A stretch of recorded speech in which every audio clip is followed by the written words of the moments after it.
Hello everyone, Tarkeshwari 1111 channel में आप सबका स्वागत है। तो आज का जो एनर्जी अपडेट है उसके बारे में बात करते हैं, ठीक है।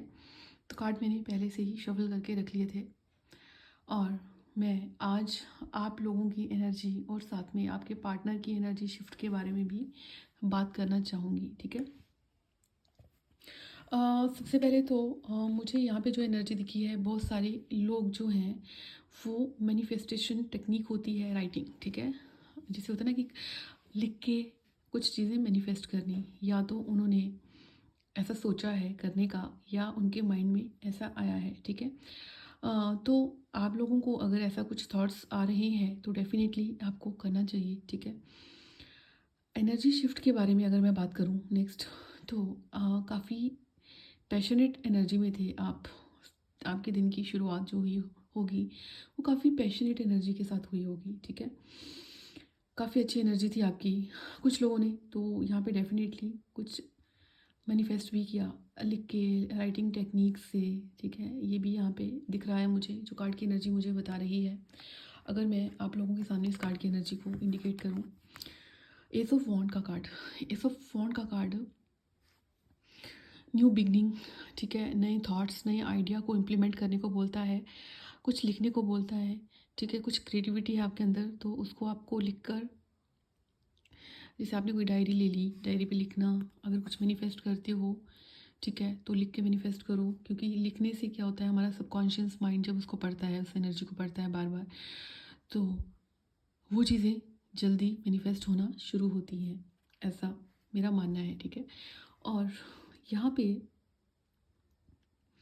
इस वॉन्ड की एनर्जी ये भी इंडिकेशन देती है कि आप लोग ना किसी न्यू, कोई नया कोई काम या कोई कुछ ऐसा आपकी लाइफ में ऐसा आपने सोचा है, कोई ऐसा थॉट आया है कि अब हमें स्टार्ट करना चाहिए, चाहे वो आपका करियर फील्ड हो, ठीक है। करियर फील्ड को लेकर कोई आइडिया आपके दिमाग में आया हो या आप चाहते हो, ठीक है। तो आपकी अगर दिन की शुरुआत हुई है तो काफ़ी अच्छी एनर्जी के साथ हुई है। इसी बीच जो मुझे एक एनर्जी शिफ्ट ये भी दिख रहा है आप लोगों का, जैसे बीच में आप थोड़ा किसी इंसान के बारे में, किसी रिलेशनशिप के बारे में सोचकर बहुत ज़्यादा,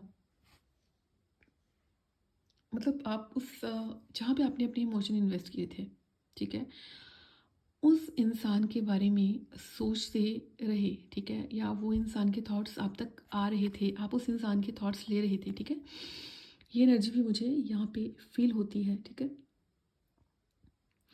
अ, अगर मैं यहाँ पे आप लोगों के अंदर एक ब्लॉकेज की बात करूँ कि आपको यही एक ऐसी एनर्जी है जो लाइफ में आगे बढ़ने नहीं देती है, काफ़ी स्टक हो इस एनर्जी की वजह से, ठीक है।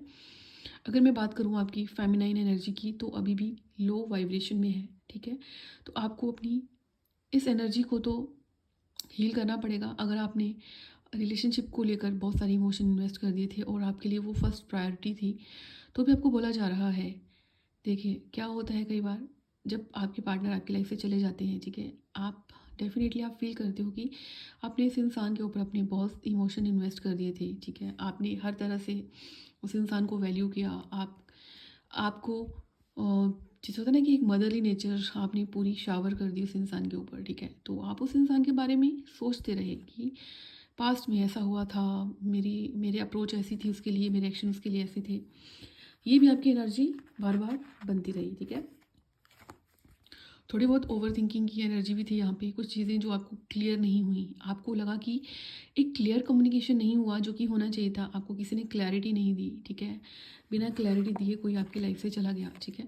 या तो वो इंसान बहुत ही मेच्योर था, ठीक है, या फिर मैं ये बोल सकती हूँ कि रिलेशनशिप को लेकर वो रेडी नहीं था अभी, जैसे कमिटमेंट को लेकर, शादी को लेकर वो रेडी नहीं था।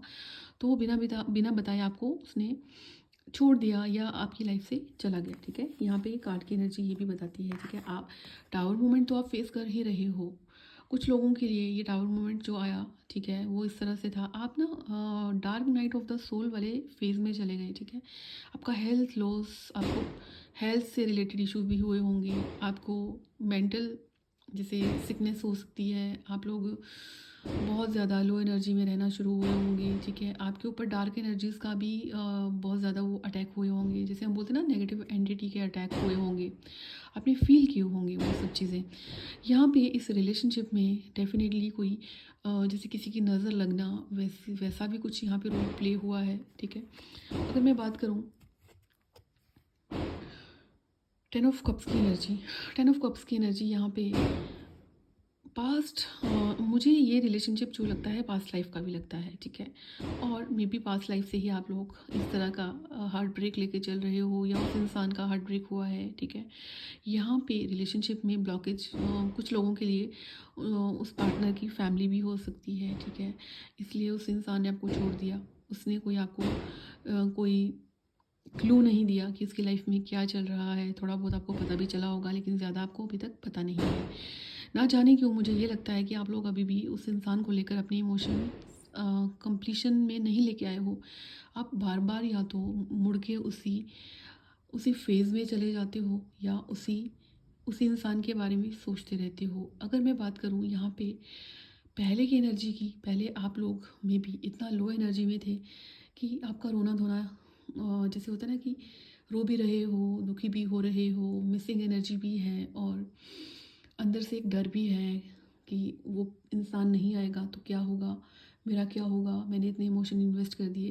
लेकिन अगर अब मैं बात करूँ अभी की, तो आप इमोशनली उस इंसान को लेकर एक स्टेबल एनर्जी में तो आ चुके हो। स्टेबल एनर्जी की अगर मैं बात करूँ, किस तरह की स्टेबल एनर्जी, तो जैसे कि पहले उस इंसान के लिए एक डर सा रहता था कि वो इंसान आपकी लाइफ से चला तो गया था, लेकिन आपको एक डर भी लगा रहता था, ठीक है। लेकिन अब वो सारे डर को आपने ओवरकम कर लिया है, ठीक है। भले ही आपके इमोशन अभी भी उस इंसान को लेकर हैं, लेकिन मैं बात करूँ एक अटैचमेंट की, एक लगाव, जिसे हम बोलते हैं ना, प्यार तो है लेकिन लगाव जैसा, जैसे जो चीज़ हमें बांधे रखती है किसी के साथ इमोशनली, जो हम बोलते हैं ना कि हम उसको लेट गो नहीं कर पा रहे, वो नहीं आया तो मेरा क्या होगा, वैसी एनर्जी से आप लोग निकल चुके हो। इमोशन आपके लिए, आपके दिल में उस इंसान के लिए अभी भी उतने ही हैं, पर अगर मैं बात करूँ ऑब्सेशन वाली एनर्जी से आप लोग निकल चुके हो। तो ये थी आप लोगों के लिए एनर्जी। आई होप आप लोगों के साथ ये एनर्जी रेजोनेट करी हो।